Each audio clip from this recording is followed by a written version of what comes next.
criticism regarding objectively narrowing your music.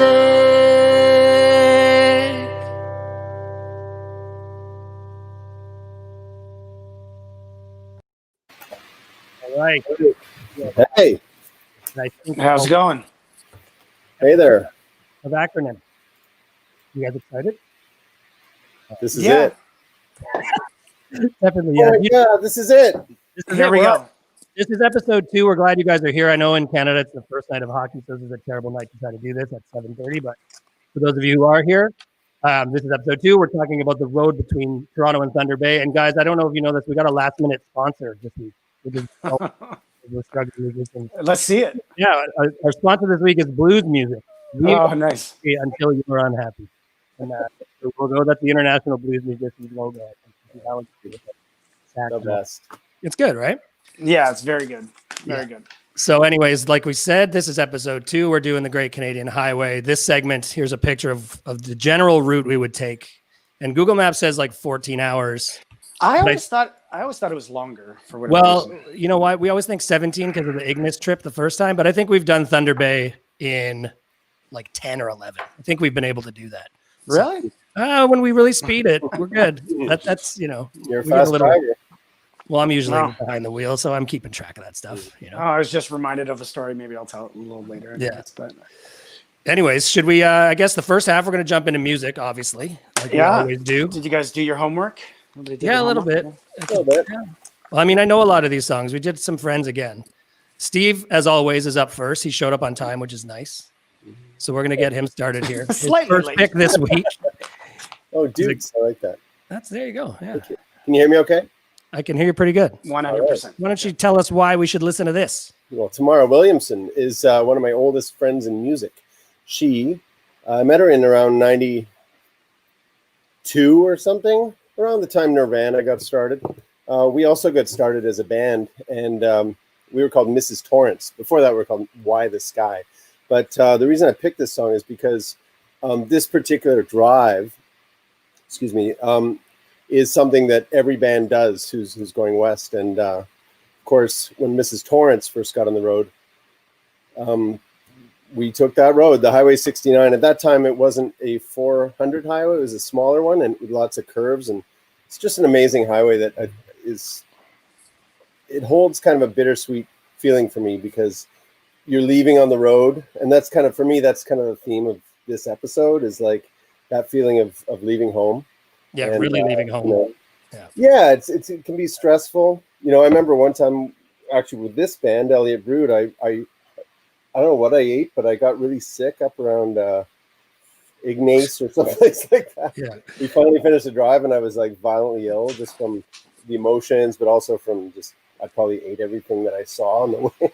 Well, that's the one thing, we talk about in sort of like the corridor and being in cities, food options are a little bit healthier than when you get out there right now. It's changing a little bit, but we'll touch on some of the restaurants and rest stops and gas station meals that we love to have on that section for sure. It's like you're on your own, Yeah. Sorry, just checking. So Tamara, we've been friends ever since.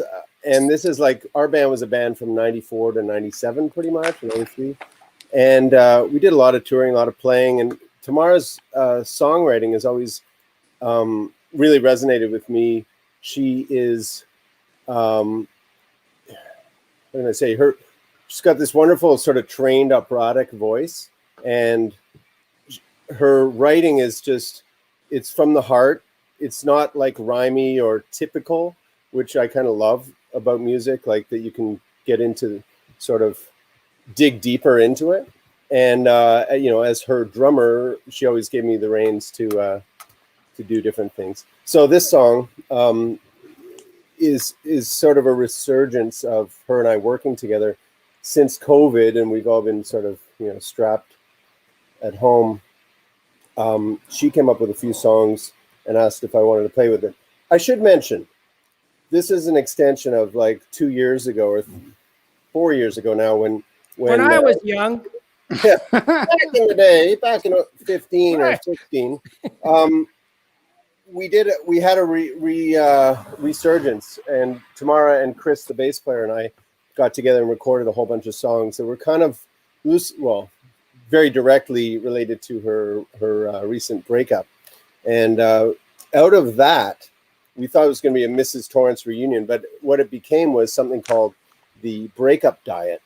And we brought on a woman named Sarah Ferzakali as well.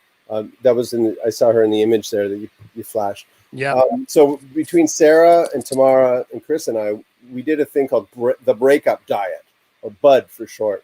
And the breakup diet was about her breakup, and it became a play. And we got into the Fringe Festival, and I think this is last summer, the 2019, and she won an award for it, some breakout award. And her and Sarah went up to Edmonton. And anyways, that's my story. So this song is a continuation of our compilation. I'm about to give myself the bell here. Yeah, you're in charge of the time here. Yeah. So this song features Mitch Gerio, who I believe mixed it, and Tom Third, who I believe you know. Oh yeah, Tommy. Awesome. So it's the three of us with Tamara, including Tamara. And it's and there's a great video that goes along with it as well. Oh, would you like to talk about that?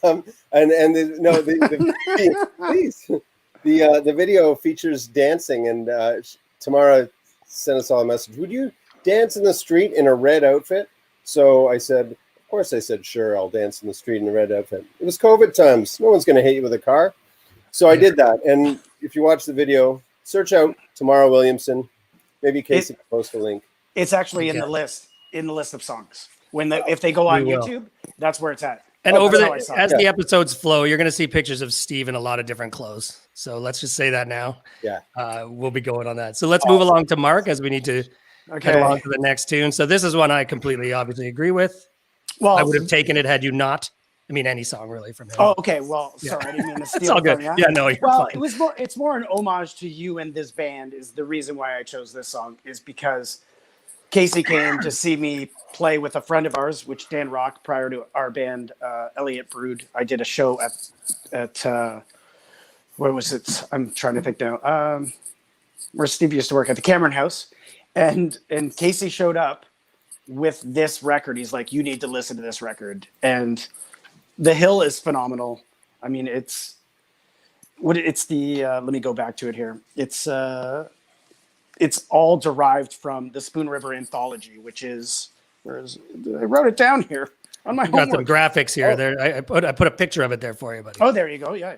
Not the most flattering Buckner picture, but he's a good looking man. Yeah. So it's by Edgar Lee Masters. He did a whole bunch of what he does. It's like epitaphs of all of these people that have passed. And Tom Merritt is, for me, it's the second song in, but it's so beautiful. It's dark. I'm going to just read some of the lyrics here. At first, I suspected something. She acted so calm and absent-minded. And one day I heard the back door shut as I entered the front, and I saw him slink back of the smokehouse into the lot and run across the field. And this is like when it's playing, and then it brings in the strings that just intensifies the whole thing. And it's like, and I meant to kill him on sight that day, walking near Fourth Bridge. Without a stick or a stone in hand, all of a sudden I saw him standing, scared to death, holding his rabbits. And I love the visual that he's holding a gun, but he doesn't say it. And then it's like, and all I could say was, scared to death, holding his rabbits. And all I could say was, don't, as he aimed and fired at my heart. It's like, it's just so impactful. It's just like, and he does have a big part in sort of the formation of our band for sure. He was, like you said, one of the first things we all sort of bonded on together was his music. And still, I went to see him in Buffalo a couple years ago in June, and like there was about 6 or 7 people there. Tony Decker from Great Lake Swimmers was there, and it was me. And then it was crazy. He's still amazing. Even when we saw him at the Horseshoe, we saw him twice in 1 year. Right. Yeah. And the first time that I saw him, I actually had the flu, and I was like holding onto the post and like sweating and couldn't really stand up. But I don't know. Yeah. His take on the whole thing is beautiful. I think it's actually, for me, it's on par with Mermaid Avenue, which like what Wilco and Billy Bragg did. You know what I mean? With why am I blanking now? The Guthrie stuff? The Guthrie stuff, exactly. Right. Yeah. You know what I mean? Yeah. Like it's just kind of it just takes it to another place, right? So it's like I remember like finding out, because also of note, this was one of 6 Shooter Records' first releases. They released this record in Canada, which was like tying back to a whole 20 years ago of us all sort of getting started or whatever. But Yeah, it's just, I remember like hearing it and understanding that what it was when I found out it was an adaptation of poetry and stuff. It just blew my mind that that could be done. It was like, wow, that kind of storytelling was just like absolutely unbelievable. He actually just released, you can see in the corner there, his own book that we should plug a bit, a book of his poetry, because he's been traveling. He's been basically just doing house shows recently and small club shows. He's been on that circuit. So, and I mean, as a storyteller and lyricist, he's obviously one of the best.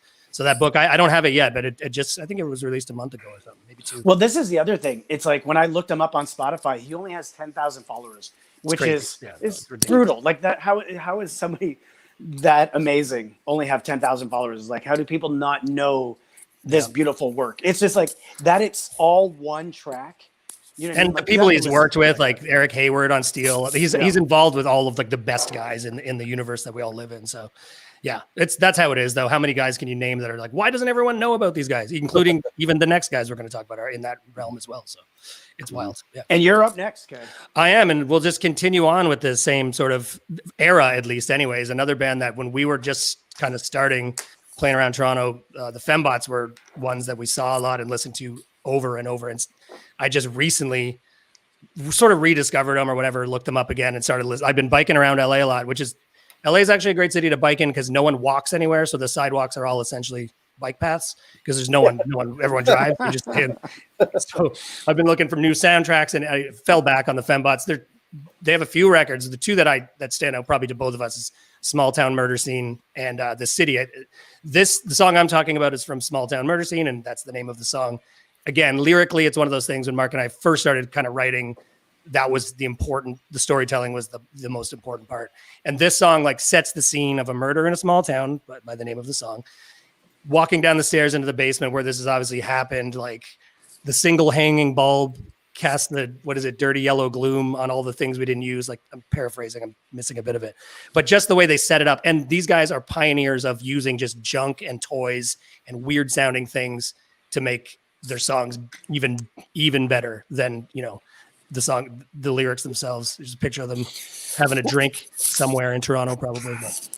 And then their album, The City, which apparently for some reason is not on Spotify, or I couldn't find it. It is essentially about sort of the gentrification of Toronto, which we both also were witnessing when we started out in the Roncesvalles neighborhood, and seeing that all change. And that album, The City, if you have time to go listen to that, it's a whole bunch of almost like Stones like sing along. Well, that's what I was gonna say. It's just unbelievable. Like both of those records are very on par with Exile on Main Street. I mean, they don't sound like Exile on Main Street, other than spatially they do. Right. Yeah. You know what I mean? Like you can hear everything. You can hear like when you can feel as though you can hear the walls or the cracks in the walls. Like you can almost see them in your mind. It's like that's what it feels like with these. Yeah, records. They hit all those little things, and they're just such. Like I was saying earlier, there's a song that has a little triangle ping in it, and then later an air raid siren. They use this stuff, and in this song, Small Town Murder Scene, I'm going to finish this. They actually reference like I yield 30 the Family Brothers. They reference like the kings of murder ballads while singing the song. So that's like a unique, awesome little thing they do too. Oh, cool. All right. Well, this is a very important part. I will yield my time. I've been watching a lot of CNN today, to be honest. So I will yield it. And before I do, where's this one I wanted to see? Here we go. I put a comment up first because Zoomcat here loves seeing Max Webster on the list. And that's Steve's next pick is a Max Webster on your screen. I'm sharing a screen with you. Maybe. Oh, let me just see if I can throw it up here. Is it you? That's just Kim. Well, okay. Well, that looks like. Wait, no, that's Olivia Newton-John. Yeah, David Lee Roth. Is it Kim? Is it Max Webster? Or is it Pi de Bois? Do you guys know that's a question I will not know the answer to, my friend. Oh, really? Steve, we grew up in Windsor, man. We didn't hear Canadian I knew music. Patio Lanterns. You know where Kim Mitchell is from? Sarnia. Okay, but wait a second. I'll just say this. I was at a party. I'm going to interject before you even get there. I was at a party in the late 90s. Were these guys there? Because this is one handsome band. Look at these guys. Beautiful. They had... What's the big song? It's just like, let's go for a soda. That one? Well, that's Kim Mitchell. Or is that Max Webster or just Kim Mitchell? No, that's Kim Mitchell. Yeah. Steve is our official Max Webster historian because we don't really know as much as he does about it. That's I liked Max Webster. I'm going to go out on a limb here and say at least as much as Rush. Okay, well, that's good.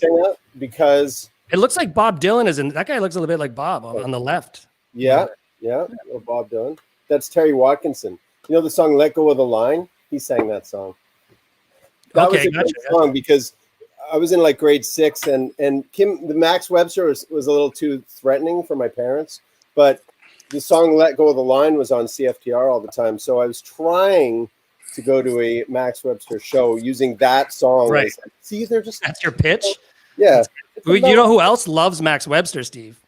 Our good friend Ron Perry Sexsmith. Huge fan. Oh, no, okay. Here she is holding the record right there. You've done it. Wow. There you go.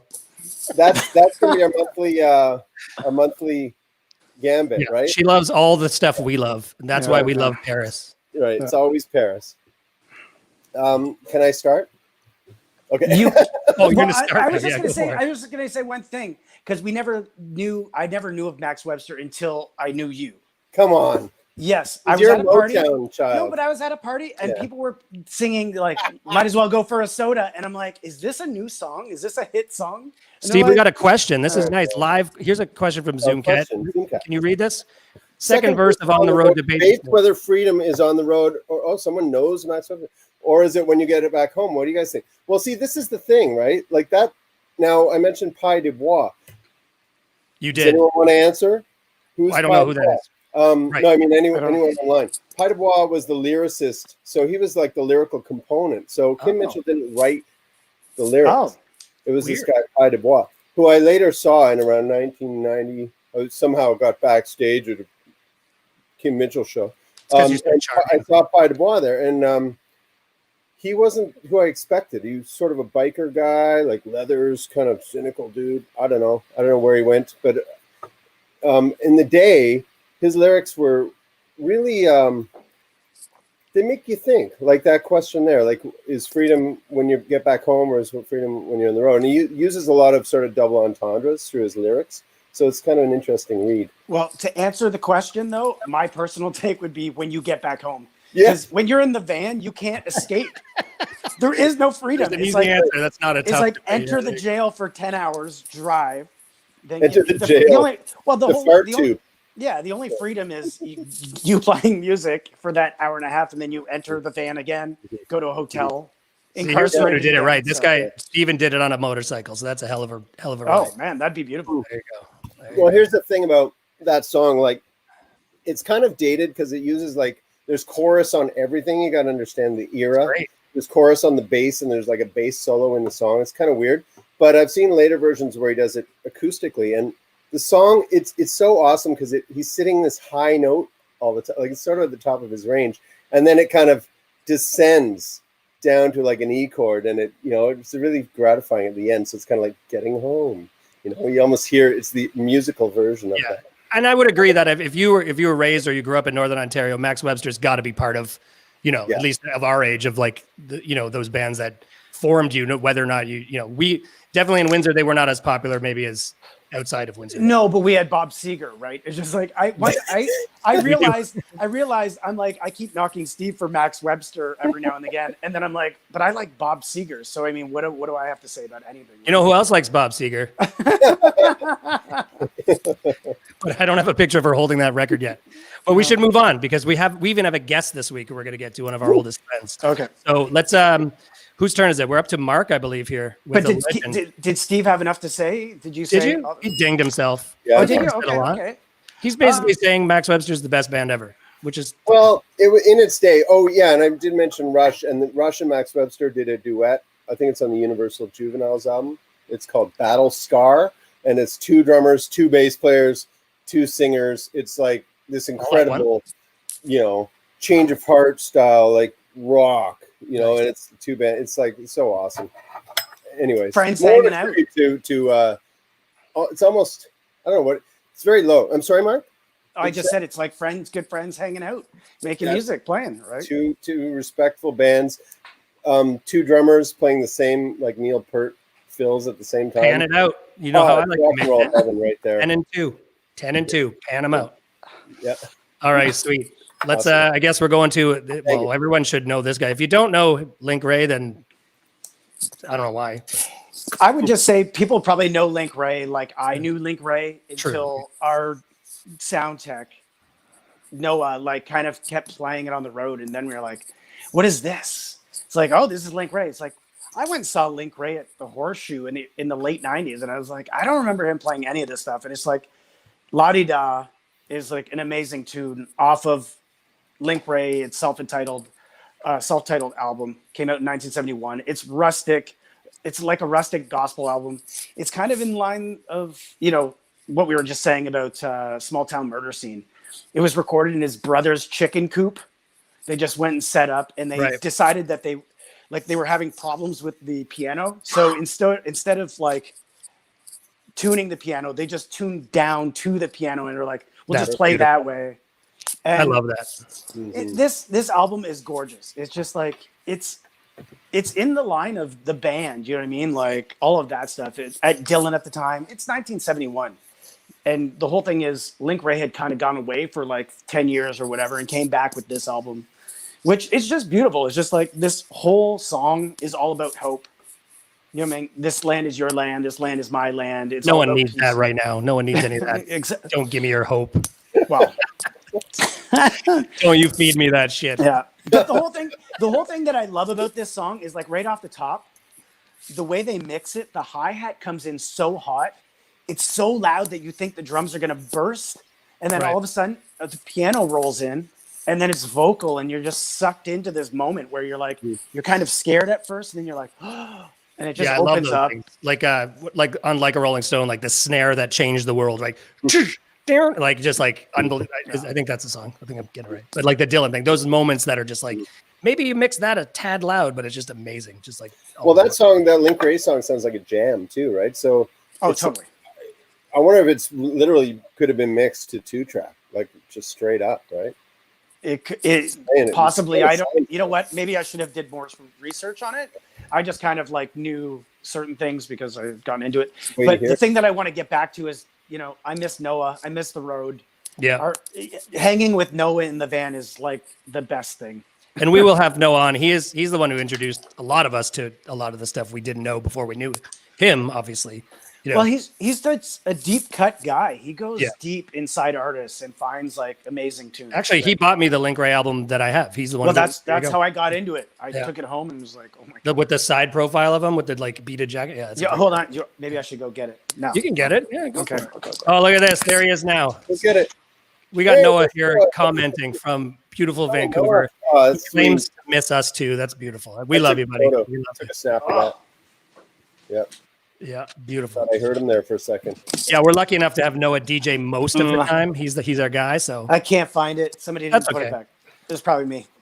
But at home, like we're saying, you guys can go listen to these playlists. All this music is up there, so go have a listen to it for yourself. And the whole idea for this is for you to sort of like give us your ideas as well.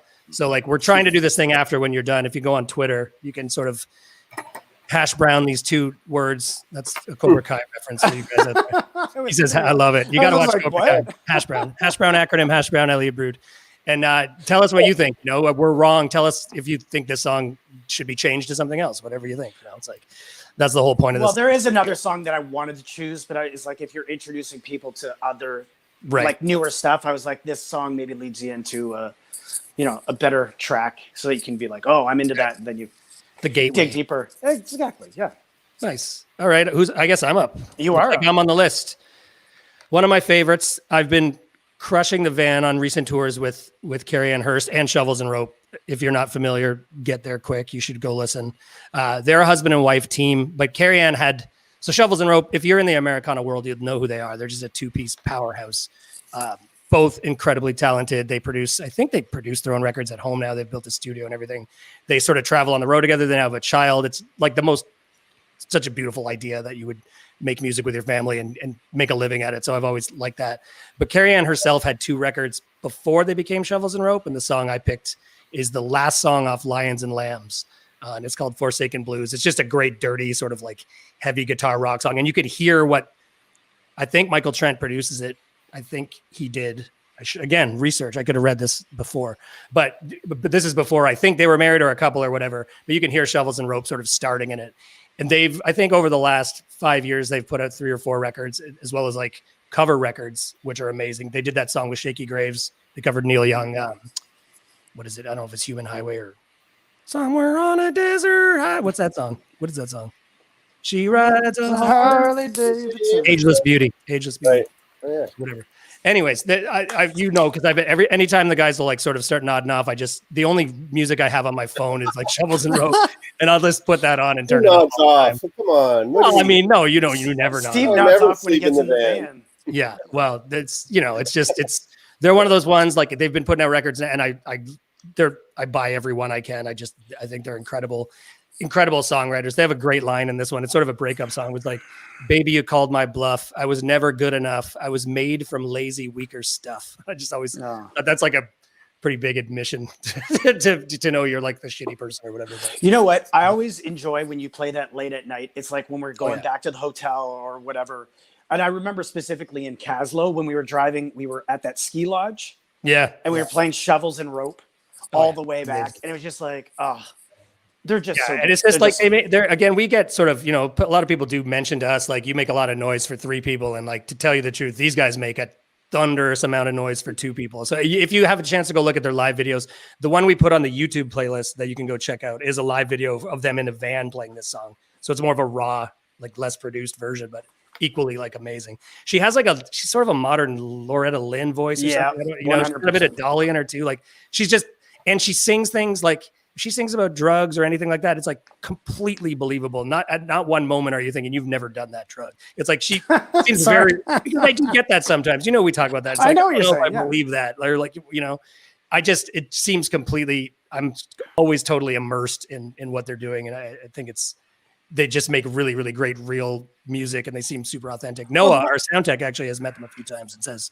they're very sweet people. So, well, the one thing is sometimes singers are, you're an actor, you know what I mean? Like she's playing that character and she just sings it so well that you believe it. Yeah. And it's just to have that talent. And again, one of those rare combinations of being able to write music and sing it like so well, that's kind of jealousy thing of like, it's pretty great. Well, even how they sing in unison or how they harmonize, like it's just like when you see them on NPR Tiny Desk, they kill it. It is such a good, it's such a good 15 minutes. It's like, Yeah, if you do yourself a favor, like I said, check out these playlists, but these are just like starting points for all, if you don't know these bands, just get into them if you can, because these are Shovels and Rope doesn't need any help. They're doing great. They're doing really well, but they've earned everything. They started out, they did what we've done. They've been in little vans and RVs and driving around, and it's cool to see bands like that now, like reaping the rewards of like such hard work. So it's pretty cool.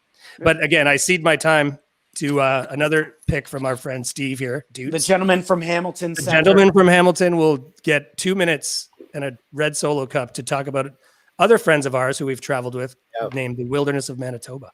Yeah, led by the illustrious Will Withwam. Did I say that right?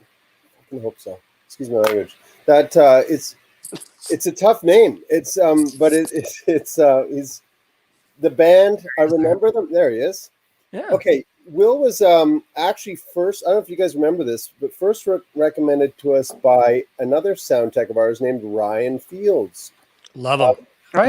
And Ryan actually. I'm just going to depart there for a second because Ryan joined us after a show in Sudbury when we first met Ryan.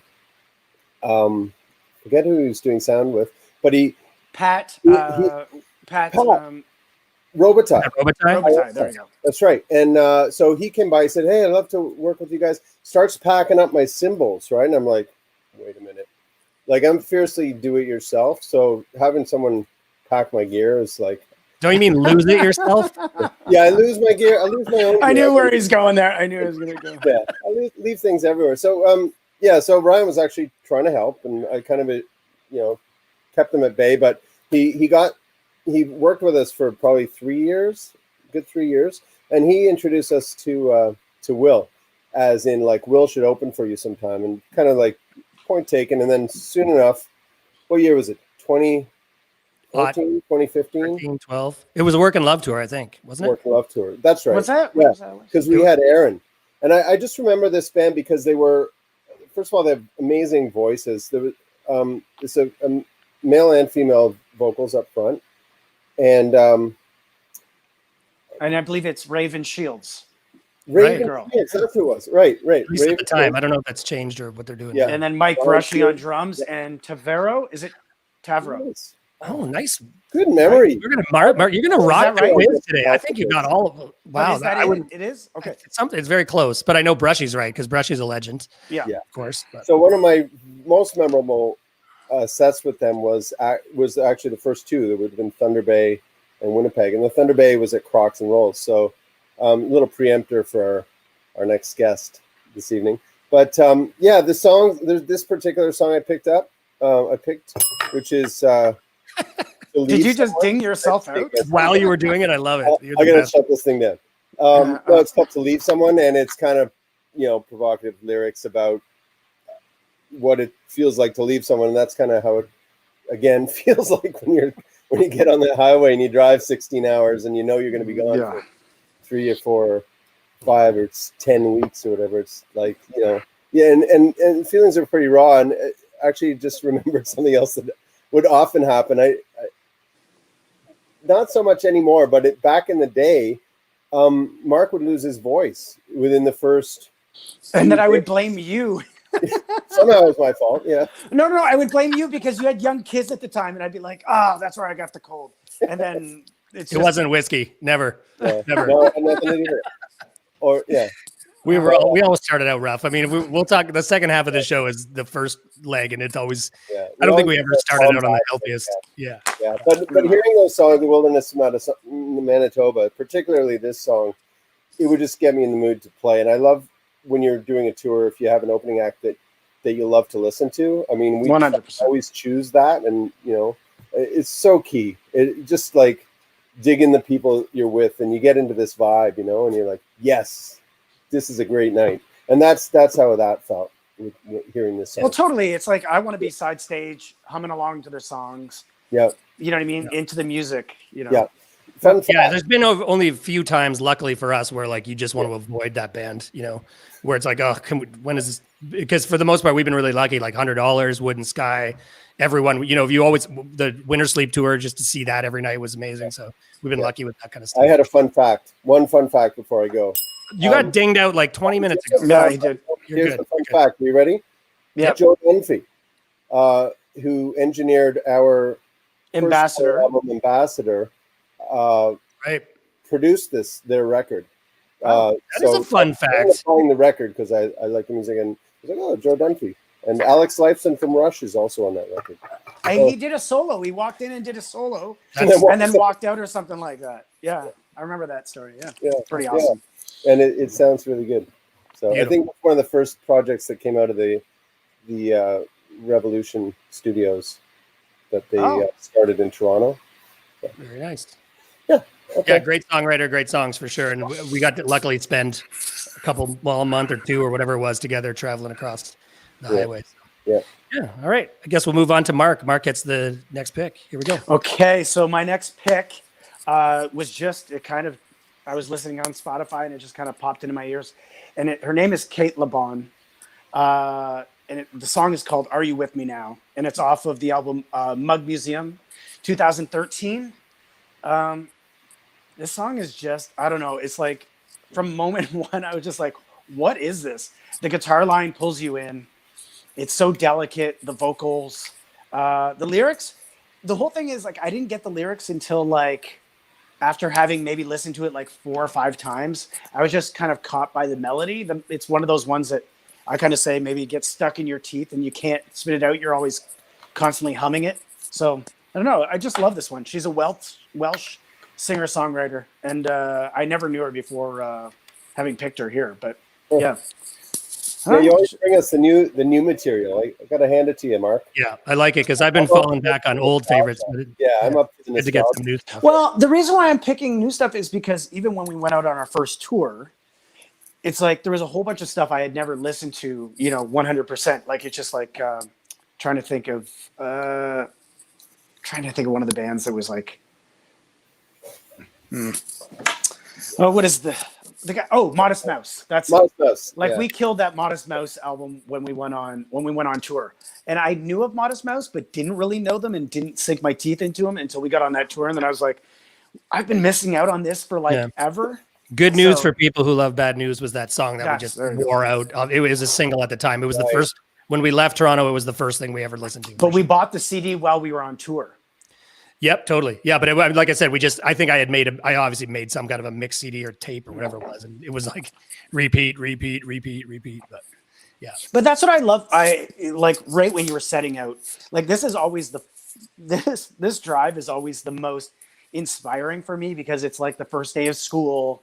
You're getting out and you're ready to go do everything, and it's like you're always heading west, and just you're thinking about, oh, we're gonna hit the mountains, we're gonna hit Vancouver and all of that stuff. And well, there you go. Noah Camus approves of your pick. Yeah, look at that.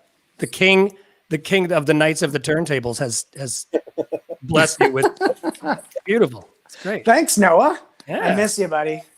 All right, we got one more song before we head off to talk about the road a little bit, the actual road and the places between Toronto and Thunder Bay. We're not going to talk about Toronto today. That's a whole other thing, but we'll talk about everywhere sort of north of there. But I get one more. My last pick is the Magnetic Fields, a song called You Must Be Out of Your Mind. I don't even know where I found this. To be honest, I think I downloaded this off LimeWire or something weird, like way back, because I don't even own any of their other music. I know that I should have like 69 Love Songs or whatever that other one. I don't even know what record this is on. But I think we've talked about this before. I can never nail down what instruments are being played on this song. And I love that. I'm just like, what is this? Is it like vibraphone mixed with guitar or like weird mandolin? I don't know what it is. Here's a picture of a group of them here. I'm not even sure who does what or what goes on, but and the vocals stand out. It's almost one of those almost like a Crash Test Dummies low vocal that just like stands out. Well, and this is such a special song. Like this song is ingrained in my brain when you played it. Yeah. We were coming around White River and you played it, and I was like, it just is so good. You know what I mean? Like, you're instantly unique. It just, I don't, like I said, I have on my phone, this cracked, broken iPhone. I have very little music, and the only Magnetic Field song I have is this, and that's it. And it just comes on. It's what I take with me. Like, I don't keep a lot of music on here, but the really important stuff, and this one's always been one. What do you got yourself the 8 gig there? Yeah, I got look at the cracks in this thing. Can you see the cracks on that thing? But yeah, it's a great band, and I know I don't know. I think the singer passed away recently, or something bad happened to someone. In that really? Band. Yeah, again, it just popped into my head now that someone.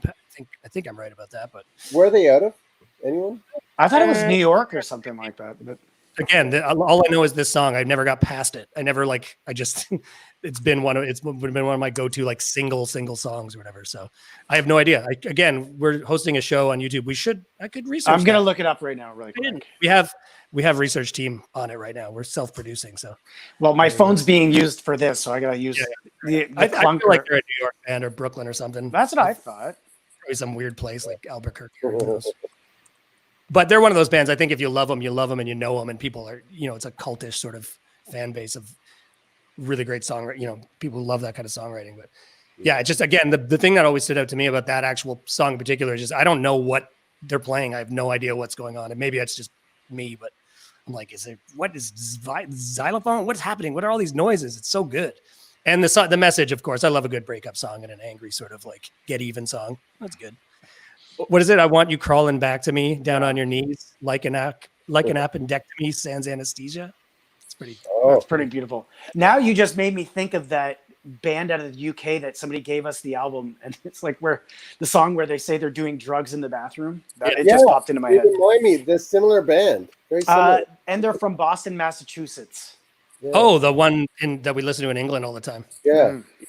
That's another band. I have one of their songs on my phone, and that just popped into my head, and I was like, just thinking about that. But we'll get to that when we get to the UK. Drugs is the name of the song. We're all effed up on the booze and the drugs. That's right. All right. Well, that takes us through the songs. I think that's 9 songs. We've all picked 3. Again, after this is over, head over to Twitter and hit a hash brown on A.C.R.O.N.Y.M and a hash brown on Elliot Brood and let us know. Let us know what music we should be listening to that maybe we don't know. And we'll keep on checking with that, like over like the next couple of weeks, right? So we'll kind of keep checking in. And oh yeah. So we're gonna shift, I guess, now into we have an old friend coming on. Yes. Now we are going to talk a lot about the Canadian highway. To be a Canadian touring band requires a different level of patience, a different level of tolerance. To be a Canadian promoter is probably the same thing. And we want to talk to some of these promoters because it's been a rough year and a start to another rough year for everyone. So one of our favorites, usually we'd go in chronological order and we'll get back to that. We'd leave Toronto and go north, but we're going to start at the end here with one of our favorite people ever. I'm going to bring him on right now. His name is Frank, and he's on with us right now. There he is. You guys? There he is, buddy. How are you, man? Good. Frank Lafredo, one So of our good to friends see and ya. heroes. We love you. How are Yeah. you? In a whole 2 years and 2 months, 3 months. Really? Yeah. September of 18, I think. Is that the last time we were there? What's that? I'm not sure so often. I mean, I'm trying to think of all the dates. Yeah. October 31st of 2009. I remember that one because it was a big. That was the January beginning, year. right? Gotcha. Oh, no. Cool. Is that when that was? Oh, No, nine? that was the one. I flew you guys up. Oh, that was a good Yeah. one. My Wasn't that your birthday? No, my birthday is November 1st. So I always Gotcha. put the band on the night before so that at midnight I got my band playing. Well, Right. and my guitar had been smashed the night before, so I had to switch to a new guitar. So There you go. You were Yeah, trying to be ZZ Top. I What's think that? that was the costume. Yeah, we were dressed as ZZ Top, but the costumes failed all over the place. Costume fails. That's right. Yeah. We lost everything. Steve, do you know these guys? Yep. Oh, there you go. Pig Farm. Yeah, look at that. Oh, he brought the Pig Farm poster. There's a Dutes right there. I wasn't the original drummer of Pig Farm, but I did do a tour or two. And Adam Fox and John Delorier, fantastic gentlemen. And I'm glad you like them too, Frank, because those one guy, John was from the Doughboys, and Adam was from Lost Dakotas. Yeah. And they created this thing with Michael Philip Voivoda, which I loved, called Pig Farm. Oh, no, it was with Leslie Becker was the first drummer, then Dave Clark, and then Michael Philip, and then me. There you go. Lost Dakotas. I haven't heard about those guys in so long. That's awesome. Wow. Yeah. Lost. So Frank, how have you been doing, man? How's it been? Like, what's you're a promoter. Did you do it for a living? How are you doing? I'm not complaining. I mean, I'm not doing. I haven't done anything since 2019 almost. Yeah, man, it's crazy. I mean, since 2019, there's really been nothing. Yeah. But I'm not. Things always work out, so I'm not too concerned. Yeah, exactly. I mean, you've lost money on us over the years. You keep having us back. We love that. Yeah. But it's just for everyone out there, like I said, we're trying to showcase some of the people that are like, you might not know, but who like literally make all this stuff happen. And in Thunder Bay, Frank's been our guy now for 15, 16, almost 20 years. Like we've been coming up there. Yeah. So, and Well, we only played one other show with any other promoter in Thunder Bay. Yeah. That was once. it. The Apollo. Apollo? We played one time, The Apollo? Yeah. Was that the Apollo, right? Like, First time. On the way out, and we were supposed to play with you on the way back, which is where we kind of really met you. I met you on the phone, but I mean, Rocky start. That's okay. I think it was either you or Casey I was talking to, and then you gave me over to Steve. Let's see, man. but you know what? I think on a payphone. No, it was on my Nokia. I think I had a Little flip, cell a phone. Nokia flip cell phone. But the one thing is, in all fairness, it was just like, it was such a terrible day. We were so excited to be going back to Thunder Bay because we had such a great show on the way out. And we're like, we getting booked on the way back, and we're stopped. And there was a terrible accident, so we couldn't get by it. And then next thing we know, we start drinking and having pepperettes in the hotel room. Yeah, we were already back. Let's clear that What? up. We weren't driving and doing. Yeah, any of we are this. not driving. No, we had stopped for the night because we couldn't get through. Yeah. And then we're trying to go to sleep. And this is just before Frank calls. And we realized that the Here's a picture of Mark having a little snooze. well, Casey was the one that was sleeping Yeah. at the time, but the covers, like right where they kind of tuck the pillow in, was covered in mouse poo. Well, it was like to just add to it. The room that we had to stay in was in this hotel near Dryden. Yes. Where we got turned around, and it's weird. House Crew, not Thunder Bay. No, this is not Thunder Bay. We would No. never defame Thunder Bay hotels. No, Actually, no. I want to talk about the Prince, the hotel we stayed at. I love that place. We'll But- get there. They were overcompensating for the heat because it was dead of winter, and I had drank like a bottle of wine, and it was over for me. I just put my hands under where the pillows were, and it felt like there was just a bunch of sand in there, and I was sweaty because it was so hot in the room. And I pulled my hands out, it was just speckled in mouse and rat shit. It was the grossest thing ever. So it was a rough. And then what else? They moved us to another room, and that one had like blood on the wall. It had was blood like splatter on the wall. It was brutal. and then we got a call. But I mean, the whole thing is, I like that it introduced us to you. And we've been in love with you ever since. You know what I mean? Like, you've treated us so well every time we've come through. Well, that's Murphy's Law. But that night, I mean, Yes. it was tin, not tin. It was Ambassador. Was Ambassador? Yeah, It would've was been, Ambassador. It was the first tour. Yeah. I had that sitting in my office for about 6 months, quite a while, anyways. And I've been listening to it. And when I get excited about something, I really go all out. So I don't pick. I mean, this is Thunder Bay. I don't pick bands because they're going to make a whole shitload of money for me. Because not many bands make a shitload of money unless you're A.C.R.O.N.Y.M, right? Yeah. But I was listening to that album and I fell in love with it. Last time I liked something so much was probably Whale Music or Big Sugar's first cassette, and I had a problem with him too. But a lot of, and then we became good friends. So Murphy's Law is all the ones that, but what happened was I actually spent, I'm one of those guys that spends a lot of money advertising, and I was excited and I didn't care. There wasn't that many people in the club. There's about 50, 60 people, which is really good for Thunder Bay on the first night because 50 turns into 75, 75. It's an old formula. right. But Mark, I think you called. I called to say that we weren't going to make it. Yeah. And I had been used to that because a lot of times over the years, are you still there? Yep. We're Oh, still yeah. there. I've seen a picture and I'm not seeing you guys. So Oh yeah, I'm DJing this thing. I just throwing up some visuals, making it spicy. I thought it was like anyways, a lot of bands, what they would do is they would call up and it's like, well, it's Thunder Bay. Let's just blow it off. We're having a good time in Winnipeg. It really has happened.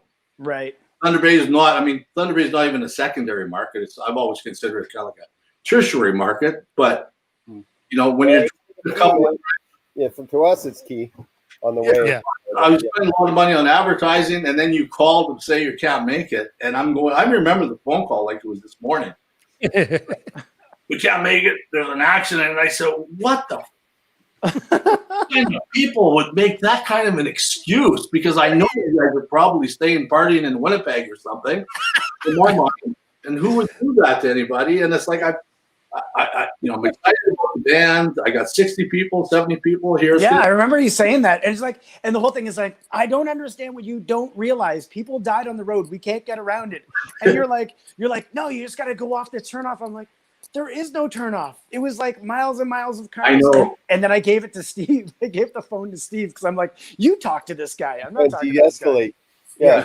Frank, remember me from Pig Farm? It's okay. Yeah, there you go. Steve's been coming to Thunder Bay for 40 years. It's time. You know what?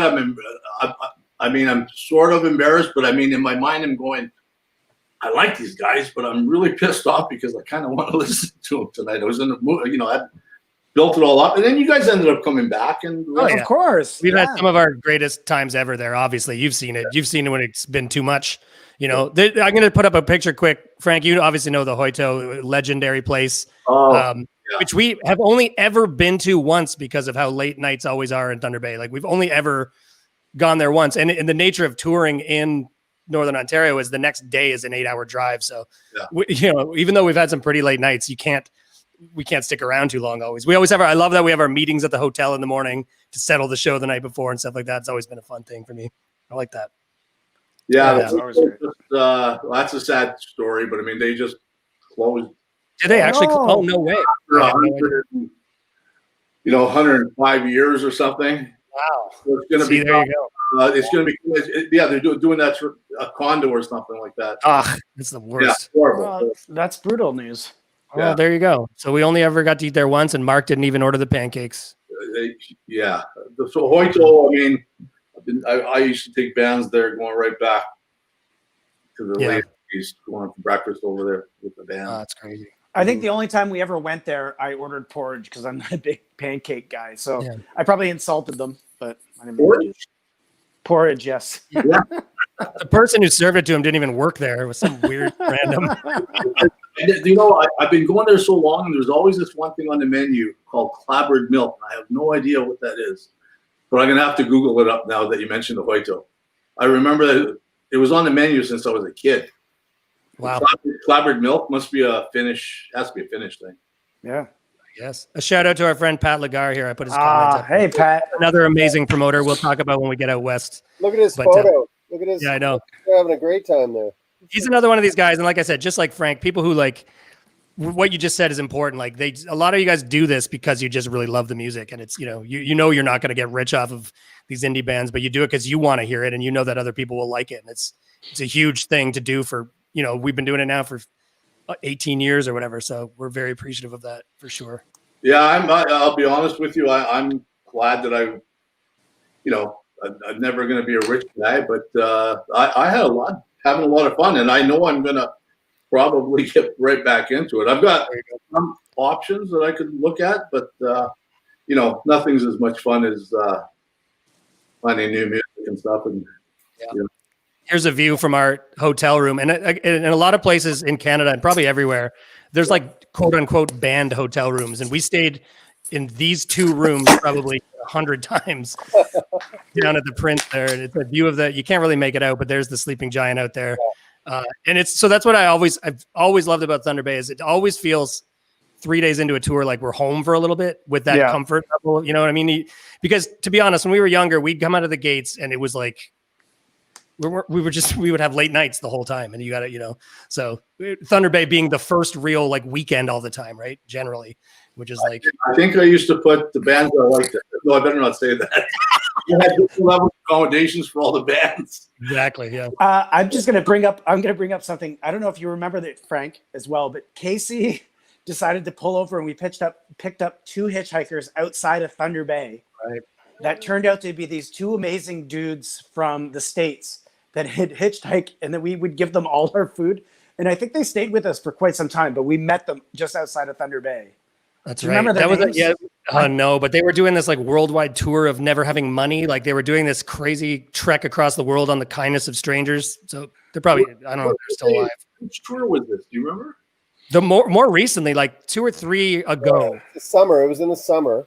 2017, maybe I would say. Yeah, like April or May. Yeah, sounds about right. Yeah. Was there a girl with them too, like a banjo player or a ukulele player? They may have met her later, but not when we found them. We found them on the side of the road, like just dirty hitchhiker guys. But the whole thing is that they would run marathons every night, and then they would go and find food. Yeah, they were like, I remember when we got to Winnipeg, because they were on this mission to live without money. There was a thing. It was like this like religious thing, and they were eating out of dumpsters. For $1. They sold their cars for $1 and just left. I remember in Winnipeg feeling horrendous because I knew that they were out doing that, and I went to an all-you-can-eat buffet. Like, and I was just like, I'm the worst person on earth right now. Like, I know they're out there somewhere, like doing this. Were they They weren't busking or anything outside your show. No, they weren't musicians. They were just hanging out. I mean, they were songs. They played some songs, but they weren't trying to make money off it. No. I just remember. I thought it was that show. I took a picture of it. Well, there's a guy. They had their ukuleles. They did have. Ukuleles. Yeah, that's right. That's why we picked them up. Yeah. Oh, hey, they're friends of ukuleles. It's got to be the same people because I took a picture of them outside. Oh, there you go. Probably. If they look like characters, I probably took a photo of them. They were definitely. Well, Frank, we got a few more minutes here to talk to you. Can we talk a little bit about this film that I found out about? I didn't even know this existed. It came out, I guess, in 2019, but it sounds amazing. Yeah, because of the pandemic, everything got postponed. Yeah, so the trailer was released in January, and it had a debut in Alberta in July, and it's still going to. There's producers making some. The filmmakers making some announcements coming up as well. Had a really good showing and screening down in Texas and Minnesota. Nice. Yeah, kind of weird that I've never been a really great self promoter, and reading all these reviews about the old club is kind of strange. Yeah, it's awesome. You got Bedini's in there, and I saw Blurton is in there. There's like some cool like musicians that offer some thoughts about the place and everything. The history of Crocs and Crocs and rolls. They were Bedini was one of the first. Those guys, Real Statics, kicked it off a long time ago, and guys from No Means No, and some really good stuff in there. Awesome. You know what I love is I think the last time that we played, you had Future Islands out of like nowhere play for you. Had to put on a show with them, didn't you? Yeah, well, Future Islands was one of the last shows because I'm not there anymore at that location. Right. I'm done. Like building sold back in October of 2018. But Future Islands was another one of these things where, you know, you hear this music and you know who the band is, and you're talking to, I think you guys have, Steven's the agent. Maybe. He is? Yeah, I'm pretty Oh, sure. I didn't know that. Wait, I'm pretty sure he's the agent. Oh. I'm 100% sure. Anyways, they're always, you know, you get really, really excited. I know I'm famous for this because I know who the music is. That's who the band is before, you know, 10 years before anybody hears about them. I get all excited, and then I want to book it, and then it's like, well, we need $25,000. It's like, oh, this Thunder Bay, I can't even get. And it was the Labor Day weekend. Labor Day weekend is traditionally bad. You know, I remember going back. I remember booking. I would put big X's across holidays that were a no-no. And I got these guys. Same with guys like Frank Turner. Same with Beach House. Oh, nice. Yeah, these things, and they just came out of nowhere. And it's like, even after pleading with them that I can't do the show, I still end up getting the show. Like, I want to do the show, but I can't do the show because, you know, nothing against Thunder Bay. We just don't have, the market's just not, doesn't support cool things. Yeah. Yeah. Well, to be honest, the shows have always been a super giant blast. Here, I'll put this shot back up. This is at the current Crocs where we've been at for the last little while anyways. And man, we appreciate it a lot. We love seeing you, man. Thank you for coming on and talking to us. And like I said, we're just trying to make it known that all these people are the people that make all this stuff happen. So Right on. Well, I appreciate it. yeah, man. Guys, man. We'll We see love you you, as miss you. soon as we can. Yeah. Sounds good. Thanks, Frank. Be safe, Frank. Later, buddy. Miss you. Bye. Bye. All right, Frank Lafredo, just a legend. Love that guy so much. So good to see him. So That good. was our first guest. That was our first ever. Yeah. Yeah, absolutely. I mean, too, we have a guest now. it's great. I mean, again, these are the people we sort of want to talk to because, you know, it's a long, long road. Here's a picture of it again. So like I said, we're at the Thunder Bay, but we're going to go back to like, if you this isn't necessarily on our route, but we got to talk about some of these places. And this is the first one we need to talk about. Nice. Oh, sure. Good photo. Yeah. That's So- beautiful.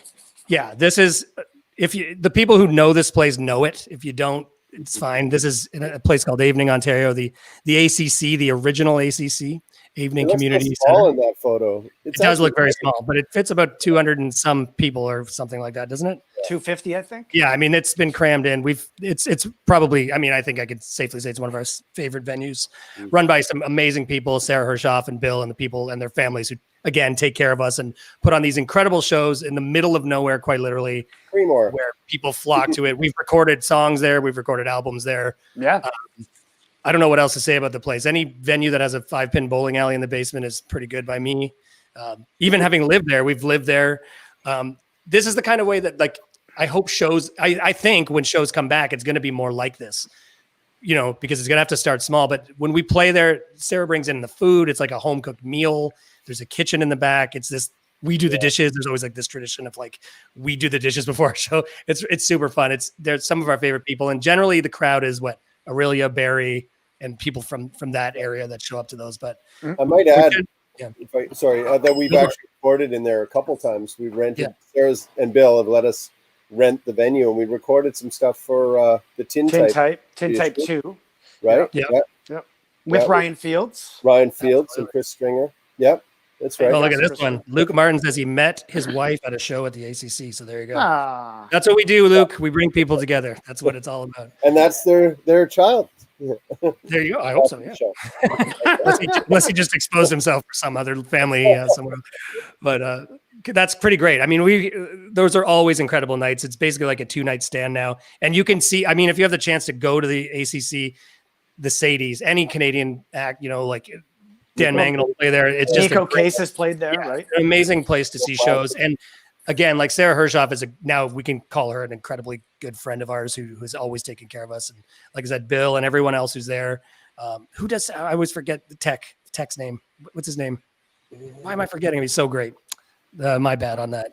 But we love you. Yeah, I'm blanking on it as well. Yeah. So that's an evening. So that'd be like heading north to Barrie. Generally on a tour, it wouldn't be on a tour. It's like we do that as a like separate whole thing, like 2 nights an evening, hopefully actually 3 nights or a week when we get back out. Yeah, because usually when we head out, we head from Toronto to Sudbury, then Sault Ste. Marie, then Thunder Bay is usually how it kind of Yeah, goes. that's generally the way that would go. But yeah. Oh, go ahead. I was gonna. No, No, I'll let you, Dick. Go ahead, because you're in control of the. I am in control of the images, but yeah, I think we could spend, to be honest, like an entire day on the evening hall. For now, we'll just say that we love you very much, and we hope you guys are all good, because we know what those shows are like, and the people who have been at those shows, it's like it feels like it's the 1960s or 50s or 40s. It just feels old and like do it yourself, and just the building shakes. They have that like metal wire that holds the walls together, and you can see it move. It's just unbelievable. It's one of those. It's one of those comfortable places, like even for this last record, where we can kind of go and play new songs that nobody's ever heard of, and you feel comfortable doing that. Which is like that's the type of crowd that it is. It's always welcoming. They're always raucous. They're going crazy. Yeah, you know. Yeah. So if we were to start a tour at the Evening Hall, then we would be heading north, and we would probably. I mean, I think most definitely we would stop. I can't find it. At a place 100% we would right go here. Oh, this yeah. is someone else, a business and a friend that we got to mention in Gravenhurst. If you're ever in Gravenhurst, or if you're in the Muskokas, you might know this place already. It's quite an incredible spot called Curry's Music and Antiques. By the Curry brothers. Yeah, just they're musicians. They're like, if you know, they have insane records all the time. They actually had like a K-Speed Demon guitar that I was so close to pulling the trigger on, but I'm out here, so I don't know how I would get it or whatever, but sold it a couple months ago. I was really close to buying it, just sight unseen. Oh, you should have. Yeah, it was so nice. Like I think they refinished it, but they're incredible guys and like supporters of us. They saved me that one time we played in Barrie. I got to buy it. They had that amp head I bought that I still have. Andrew and Rob. Yeah, Andrew and Rob, they'll take care of you. And right now I know they're doing like curbside pickup like everyone else. They're a small business who is, you know, not having the best time right now. It's tough. So, you know, they have great stuff though. You can look online, their Facebook page, and they'll take care of you. They got all kinds Their of stuff. Facebook page is actually really good because usually it includes the conversations of like people that walk in, and it's just hilarity ensues almost every time. It's really, really good. I quite enjoy it. For a place up there to have the stuff they get, I don't know where they get it from. They have some of the gear that goes through that place and records. Like if you're into country music and the records they have up there, they have crazy stuff. So it's definitely a place you should check out if you're in the Muskokas. Yeah, it's a go-to, definitely. Mm-hmm. All right. So generally on a tour, though, our first stop would be where, boys? Sudbury. Right. Sudbury. You name it. There you go. Yeah. Yes. Yeah. Oh, Z Townhouse. Another place where the townhouse is a legend. If you've been up Sudbury way, it's just a legendary spot. And our home, I don't think we have never played anywhere else. Have we? I don't think so. No. Yes, We have. Yes. Did we did a beer festival, which was Sure. pretty Okay. awesome. Oh, no, that's fine. I just mean as a club. Yeah. Oh, right. Okay. Which was through this anyways. I'm sure we were contacted through. Now the townhouse is just, I don't even know where to start with that venue. It's a legendary place. Every musician in this country has played there. And if you haven't, you just got too big, too quick. I don't know how that happened. Yeah, they have an insane basement, which we can't really get in. Like you can stay there overnight where there's beds literally under the stage. It's just a unique experience. But yeah, they're now doing, I mean, I know that they're like every other venue in trouble right now, but their food has become like legendary now. Their burgers and stuff have become something like a Sudbury staple at this point. And Paul's been our guy again, probably since the beginning. Another guy who's always like welcomed us in. And Sudbury, it's hard for them because they'll usually be a midweek show for us, and probably many bands coming from the East, because you usually, as a touring band in Canada, the bigger markets, say Thunder Bay, Winnipeg, you want those to be weekends generally. So a lot of these in between places have to get people out on weeknights, and Sudbury's never had an issue with that. I don't think there's ever been a night where we're like, oh, you know, and Noah Camus can vouch for the sound text booth. The sound text booth. I just remember it was years ago now. I'm going to say 5 or 6 years ago, maybe on the Work and Love tour, where I got my tooth chipped. Yeah. The guy punched a hole in the ceiling. Yeah, here's Adams on here saying he never misses. This is the thing, is the crowd keeps coming back. Like we've watched them all grow old with us. The people keep coming back to these shows. That's one of those towns where we always have an amazing audience. But you're right. The fun facts. Stomp and Tom wrote Sudbury Saturday Night there apparently, and Nickelback signed their first record deal at that venue. Yeah, that's an unfun fact. That's a terrible fact. Right, true. But I'm not going to get on. Why are you bringing us down, man? On like, you know, like in the dark, dingy basement where it's on this deal. Yeah. But again, so Sudbury is generally the kickoff for the most part when we're heading west. And Paul there at the townhouse has been taking care of us, and just shout him out. Then we would probably hit the highway. But before, we found something in Sudbury a couple years ago that our friend Chris Bibby introduced us to. Again, touching on kind of like small businesses and small places. Here's some photos of a thing that happens on Sundays. I think every Sunday, or it was before this was happening, at a place called the Beef and Bird, which has one of the greatest bar entrances that you'll ever see right there. It looks like, I don't know what that is. It's amazing. And to have a Boston Bruins bar in Leafs country is pretty gutsy. Yeah. But what is this, Mark? Explain a little bit as to what's going on. Well, Porchetta Bingo is where you go with your friends. You drink well before the bingo starts. And then if you're good enough and you've won, you and your friends are treated to porchetta sandwiches that they cut for you. Yeah. And then you all eat. Well, there was a guy at it, like a heat lamp table, and he just trims it off, and then it's quite an event. You won porchetta. Yeah, it's amazing. And it looks, obviously, it looks delicious. I don't think we were there long enough. We were there while people were pre-drinking for this event. So we had to leave. We had to go. So we didn't actually see it all happen. Funny, the last time that we were there, we were heading home and you were playing that history. Dan Carlin or whatever it is? Yes, yeah, which was amazing. Yeah. Oh, gotcha. Yeah. Noah doesn't like that guy, by the way. Oh. Remember? He's not here to defend himself. Come exactly. On. We'll have him on. He can debate me later. Anyway, yes, so for sure. There we go. We're gonna we're getting up to the hour mark here, but we're gonna go a little long today, just because whatever. Who cares? It doesn't matter. It doesn't matter. Yeah. So let's say we're leaving Sudbury. I just want to flash a picture up for you guys. And if you've traveled the highway in Northern Ontario, then you might have seen these signs before. I don't like, any band definitely has seen these things. Yes. I don't know if anyone owns any of these books. These are all over the north. Okay, that's really good. That's pretty amazing, right? Yeah. So this is like, I've been asleep. Yeah, Steve was probably sleeping. He's never seen these signs ever in his life. You know what I'm amazed at, though, is like in the time that we've gone, like the one bigger picture where it says it at Shoppers Independent and they've gotten into Kohl's and Chapters. That's amazing. They were never in there before. They were only on minnotrap.ca before. That's exactly. It started out with just the guy's own website or her. I'm not sure who the author is. I should have looked that up. But they own the billboards in the north. It's amazing. Like as you're driving through these forests, you'll see these every, I don't know, hour or whatever. Yeah. Whenever you're coming up to any town that has any store, if it's at a gas station or if they have a Shoppers Drug Mart or anything like that, Minnow Trap, Frozen Beneath, and I think there's another one too. But these signs have been like a part of our history now. Of course. And like I said, any Canadian band, I don't know how far back you can go and people would know what this is. I'm not sure how long they've been out there, but definitely like one of those. The Canadian highway is long and it's empty, and these are some of the things you will see that will. They have a warm place in my heart. Of course they do. On the way between Sudbury and as we're getting up to the next stop, which here's a little shot of a place called Lop Lop. Yes. Stephen Alexander, I believe is his name. He's been taking care of us for years. One of the smaller stages in the country, but somehow we always fit and it's always a full night and great. We've had friends in that town now forever. Like we started going up there to the Downbeat, to Trevor's Bar, and Dan and Donna, all the people we've known for almost 20 years. Speaking of that, is like we were on the trek in 2017 or whatever. And remember I got pulled over for a speeding ticket. Right. Yep. And then the guy's like, "What are you doing?" And I'm like, "Oh, we're on our way to a show." He's like, "You're in a band?" And he's like, "Are you any good?" And I'm like, well, I guess so. We kind of alluded to the fact that we won an award. And then, And then Donna texted me about 20 minutes later being like, "Hey, heard you guys are going through the north," because they heard it on the OPP saying they called in on the scanner saying that they had pulled over a band, Elliot Brood, and given them a ticket. Tuesday Marie, I think you'll remember, was where we found out that we were first nominated for a Juno, and we drove straight to Toronto that night with that news, and we were so excited. Remember, I do. Called us I do. gas station. I got so excited. I think I actually threw up in the garbage in a gas station.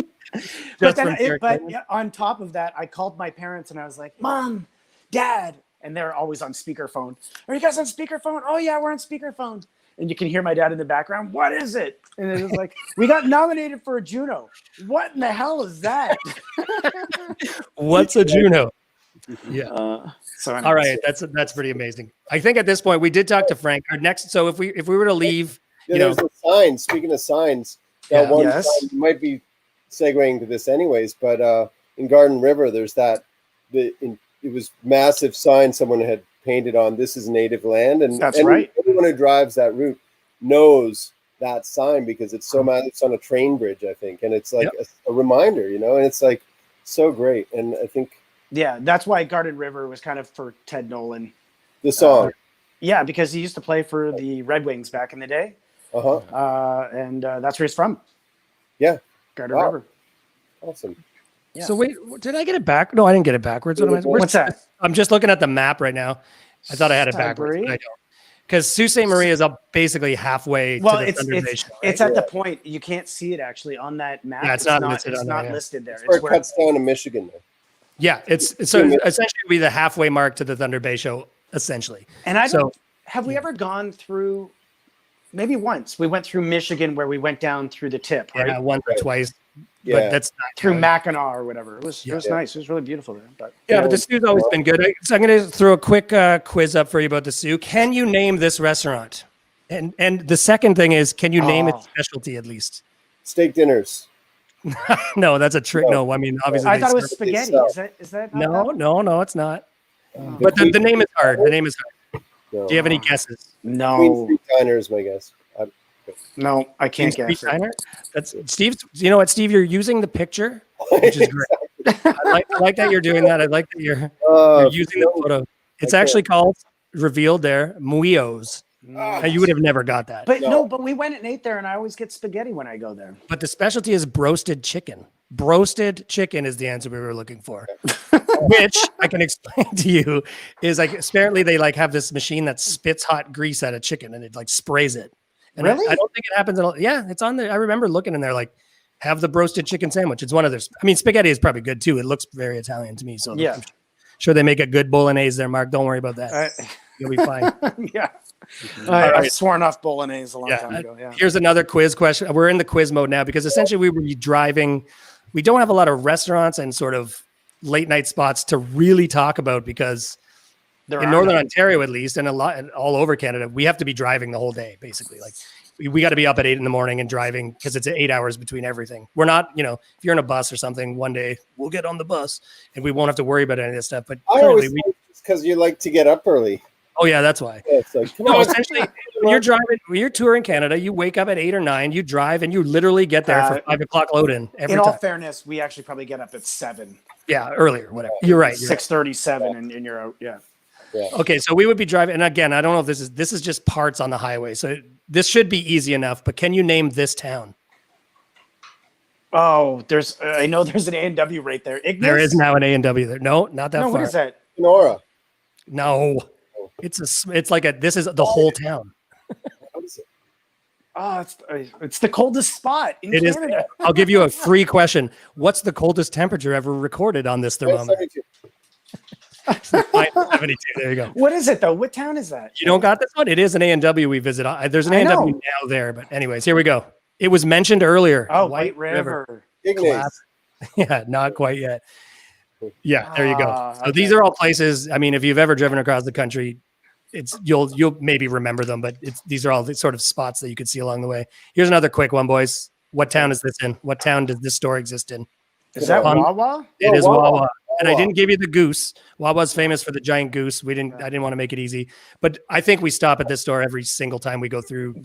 Every time. Last time we stopped at the Subway, and Steve hates Subway. All right, that's right. I'm not a big fan. No, nobody is. Nobody is. But you're dying of starvation. You're dying of starvation. Yeah. No, but I mean, in our band, nobody is like really. Yeah, I think Neil Young has a song called "Don't Get Stuck in Wawa" or something too. Like, there's a lot of Neil Young. Like that part of the highway, like Blind River, is mentioned. Neil Young's songs have a lot to do with a lot of stretches of this road that we're talking about. Yeah, right here. And not to mention the fact that he rode like Sugar Mountain in a hotel room in Thunder Bay, right? Like there's the whole history of him on the other side of Thunder Bay. What was the other side of Thunder Bay? Fort McWilliam or whatever. There you go. Whatever it was when it was two places. Another quick one here on the highway. Okay. Just back a bit, but can you name this gas station? Can you name this gas station here? Isn't that Steve's buddy's gas station? Oh, you might be right. Oh, is it Point of Barrel? Point O'Barrel, Ontario. Barrel. Nice. See, this is like I said. If you have not traveled the highway, there's not a lot on it other than trees. So we got to recognize the places that are there. So there you go. It's a beautiful highway. It's the whole thing. Point of Barrel. Actually, if you get into that town just south of Sudbury, gorgeous little town. Yeah, it's funny because when I was looking for this photo, there's all kinds of photos of the actual like lakes and everything. That's what I always found fascinating about the Canadian highways. There's trees, and you really never see what's beyond that. And if you go down any of those roads, you're in these gorgeous lakes and all that stuff, right? So it looks like a beautiful town outside of. I've only ever seen the gas station and heard the legend of the Granka. So that's it. The man. Yeah, it's beautiful. So those are some of the places you'll find sort of along that trek as we head up to Thunder Bay. And I mean, that's pretty much That's it. I think we've reached it. We're, we've talked a lot about the music. I want to throw up a quick, I don't have any other quizzes for you. I think that's it. Again, I'm just really happy that we had Frank on. I really, you know what I mean? Like, he is the guy in Thunder Bay. He's the man. Take the picture off now. yeah. Well, that's not. Hey, Casey's the director, Steve. I'm directing this. I also because we have thank our sponsor one more time tonight. Wait. Blues music. We're not happy until you're unhappy. They've been great. Thanks to that. And I want to put up a quick photo that you guys will know what this venue is. This has nothing to do with Canada, but someone sent this to us. Check this out. Oh, that's in London, England. Yeah, the What's Cooking. And that's Steve's first suitcase, I think. That's when I broke my neck. Yeah, it looks like you got very comfortable. And to show the date, look at someone's like smoking a huge cigarette in the club. So that's how. Oh my God. Right. That's pretty wild, isn't it? Yeah, it's good. So yeah, like I don't know. Thanks everyone for kind of listening to us and tuning in and learning about the road. And like I said, we have take the conversation over to the hash browns and put them up. And if you want to talk about it a little bit more, we'd love to hear from you guys. And we'll do it again in a month, I guess. I'm not sure the exact date, but a new playlist will come out that you'll be able to listen to. And the idea is to listen to it ahead of time and then come and criticize the stuff with us, which is, the whole point. But you can discuss this stuff. If you have any other suggestions, restaurants in any of these places or anything we missed, please let us know. Well, now the whole thing is the drive going. Now, once we get to Winnipeg, there's more food. Yeah. Like it'll get a bit more interesting on that end of things. I know that it's funny because the beginning of all these tours is just surviving the first few nights, especially when you're like drinking and stuff and having a great time. It starts to pile up real quick, as we all learned in our early days. We're much more responsible now, but a lot of nights, like it starts on a Tuesday, Wednesday, by the time we get to Thunder Bay, which is always a blowout, a crazy night, then it's like, you got to get to Winnipeg. And then Winnipeg is always this like, of course, re-energizing, amazing night too. So, but you're also chasing the clock because you're trying to go and beat the clock, which is going to try to beat you. It's just like, you're like, oh, they're an hour. You have to. Well, you're gaining it. We are gaining it going that way. I know, but still. If any band's coming from Vancouver the other way, it's way worse. Yeah. If you're touring on the way back, that's always a lot. But it's still a long drive. What is the drive from Winnipeg to?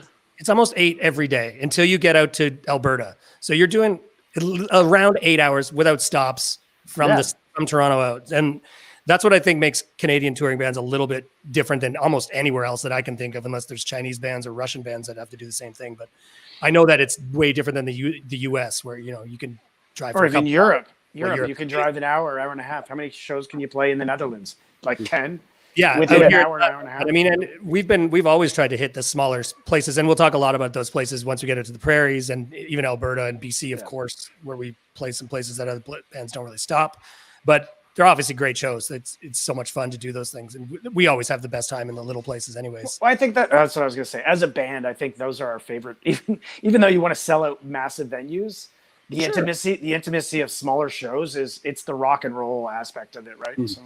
Yeah, it's a unique way to learn how to tour. I would imagine a band from the US coming to Canada might be a weird, experience, to the distance, because there's a lot in between of the places we got to be, right? But the US has that huge void as well, like in the middle where like nothing's happening for whatever reason, right? So. Oh yeah. Well, we've driven now I find the United States prairie way more desperate and sad, because I get prairie sickness. I've diagnosed myself.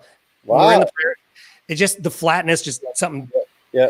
I'm from. I think I mentioned this last time. I don't even know if I did, but that Nebraska Kansas thing, I can't take that. It's Wyoming is a beautiful state to drive, but there's nothing.